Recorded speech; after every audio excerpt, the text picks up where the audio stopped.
राधे कृष्ण दोस्तों। हिंदू नववर्ष की शुरुआत चैत्र शुक्ल प्रतिपदा से होती है। वही इसी के साथ चैत्र नवरात्रि की शुरुआत भी हो जाती है।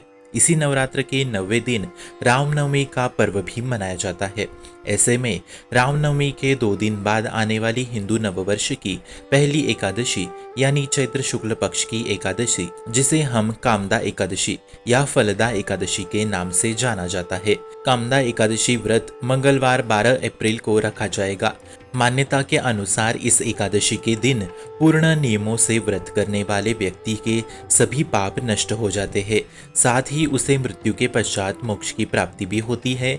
माना जाता है कि इस व्रत से भगवान विष्णु प्रसन्न होकर अपने भक्तों के रुके हुए कार्यों को सफलता प्रदान करते हैं। यह भी माना जाता है कि कामदा एकादशी के दिन भक्ति भाव के साथ जो भक्त भगवान विष्णु की पूजा पीले फूल से करते हुए व्रत रखता है, उसकी श्रीहरि समस्त कामनाएं पूर्ण करते हैं। इस साल 2022 में 10 अप्रैल को रामनवमी के पश्चात कामदा एकादशी व्रत मंगलवार 12 अप्रैल को रखा जाएगा। वही इस बार कामदा एकादशी पर सर्वार्थ सिद्धि योग भी बन रहा है।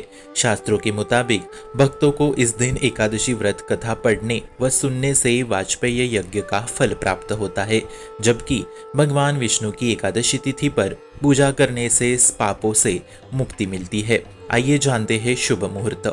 चैत्र शुक्ल एकादशी तिथि की शुरुआत मंगलवार 12 अप्रैल को सुबह 4:30 से 13 अप्रैल को सुबह 5:02 तक होगी। पूजन का शुभ मुहूर्त होगा 12 बजे से 12:48 तक।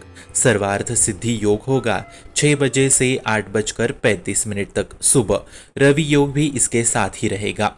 कामदा एकादशी का पारण मुहूर्त होगा 13 अप्रैल 2022 को दोपहर 1:38 से दोपहर 4:12 तक।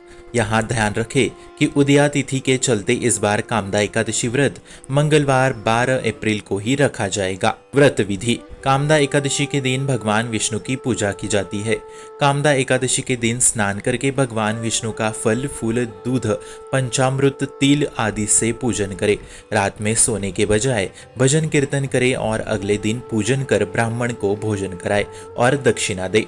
आइए जानते हैं कामदा एकादशी की कथा। पौराणिक कथा के अनुसार प्राचीन काल में भोगीपुर नामक एक नगर था, जहां पुंडरीक नामक राजा राज्य करते थे। कई अप्सरा, किन्नर और गंधर्व इस नगर में वास करते थे। इनमें ललिता और ललित में अत्यधिक स्नेह था। एक दिन गंधर्व ललित दरबार में गाना गा रहा था। इसी दौरान उसे पत्नी ललिता की याद आ गई। इससे उसका स्वर, लय और ताल बिगड़ने लगा। इसे कर्कट नामक नाग ने जान लिया और यह बात राजा को बता दी। राजा ने क्रोध में आकर ललित को राक्षस होने का श्राप दे दिया, जिसके चलते ललित एक अत्यंत बुरा दिखने वाला राक्षस बन गया। उसकी इस दशा को देख उसकी अप्सरा पत्नी ललिता अत्यंत दुखी हुई और ललिता अपने पति की मुक्ति के लिए उपाय ढूंढने लगी। इसका उपाय ढूंढने के दौरान ललिता की मुलाकात एक मुनि से हुई।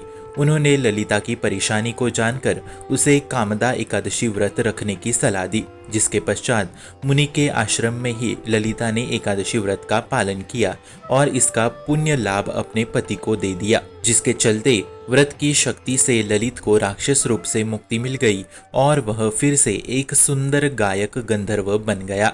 आप सभी को कामदा एकादशी की हार्दिक हार्दिक हार्दिक शुभकामनाएं। भक्ति का प्रसार करने हेतु इस चैनल को अपने मित्र और परिवार संग शेयर जरूर करें और भक्ति दृढ़ करने हेतु इस चैनल को सब्सक्राइब करना ना भूले। राधे राधे।